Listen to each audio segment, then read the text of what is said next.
संबंधवाचक। नमस्ते। कक्षा 7 हिंदी व्याकरण। संबंध बोधक वाक्य। संबंध बोधक अव्यय से अभिप्राय उन शब्दों से है जो संज्ञा या सर्वनाम शब्दों के साथ आकर उनका संबंध वाक्य के दूसरे शब्दों से बताते हैं। निम्नलिखित वाक्यों को पढ़िए और समझिए। अलमारी के अंदर पुस्तकें हैं, पानी के भीतर तैराक है। इन वाक्यों के अंतर के भीतर शब्द संज्ञा या सर्वनाम के साथ आकर उनका संबंध एक दूसरे के साथ जोड़ रहे हैं। जैसे पहले वाक्य में के अंदर अलमारी और पुस्तक के बीच तथा दूसरे वाक्य में के भीतर पानी और तैराक के बीच संबंध स्थापित कर रहे हैं, इसलिए संबंध बोधक अव्यय है।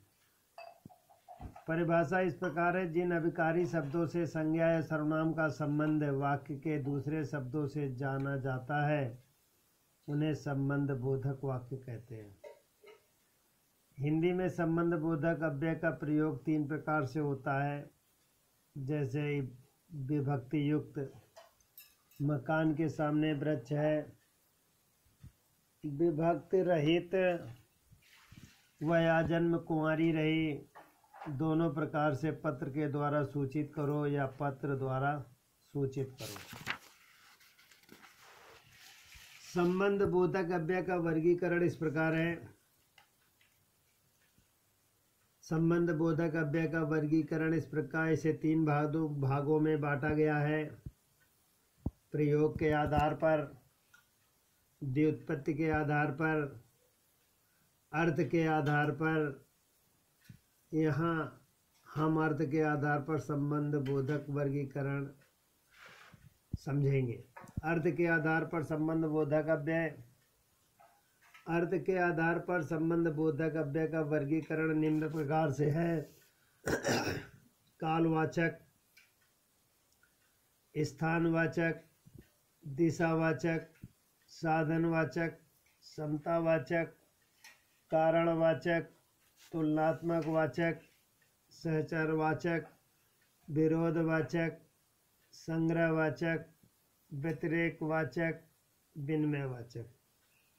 अब उनके दिए गए अव्ययों के भेद बताने उसमें से है। कालवाचक के बाद के उपरांत से पहले के पश्चात के आगे ही पीछे। स्थानवाचक के नीचे पास निकट समीप तले आगे पीछे स्थान। दिशावाचक की ओर से आसपास पास तरफ। साधनवाचक के सहारे के द्वारा के माध्यम के जरिए। समतावाचक के समान की तरह की भांति के तुल्य के योग्य। कारणवाचक के कारण के वास्ते की खातिर के लिए हेतु। तुलनात्मक वाचक से बेहतर के सामने आगे से खराब। सहचरवाचक के साथ के संग के सहचर। विरोधवाचक के खिलाफ के विरुद्ध के विपरीत। संग्रहवाचक तर्क पर्यंत मात्र भर। व्यतिरेकवाचक के सिवाय के अतिरिक्त के अलावा के बिना। विनिमयवाचक के बदले एवज बजाय स्थान जगह। मुख्य रूप से है परिभाषा एक बार पुनः। संबंध बोधक संज्ञा सर्वनाम के साथ आकर उनका संबंध वाक्य के दूसरे शब्दों के साथ बताते हैं। दूसरा है संबंध बोधकों का वर्गीकरण 3 प्रकार से किया जाता है। नंबर 1 प्रयोगों के आधार पर। नंबर 2 व्युत्पत्ति के आधार पर। नंबर 3 अर्थ के आधार पर। अभ्यासकार में संबंध बोधक की परिभाषा बताइए। एक दृष्टि में इसकी परिभाषा है। अर्थ के आधार पर संबंध बोधक कितने भेद हैं? पृष्ठ संख्या 102 में सारणी बनी हुई है। 12 भेदों में बताया गया है। यह अभ्यासकार इस प्रकार है।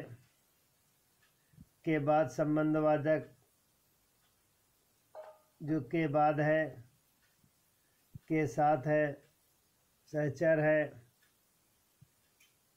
स्थानवाचक के नीचे के पास, के पहले, के पीछे। कालवाचक में के बाद, तो इसमें से कालवाचक सही है। जरिए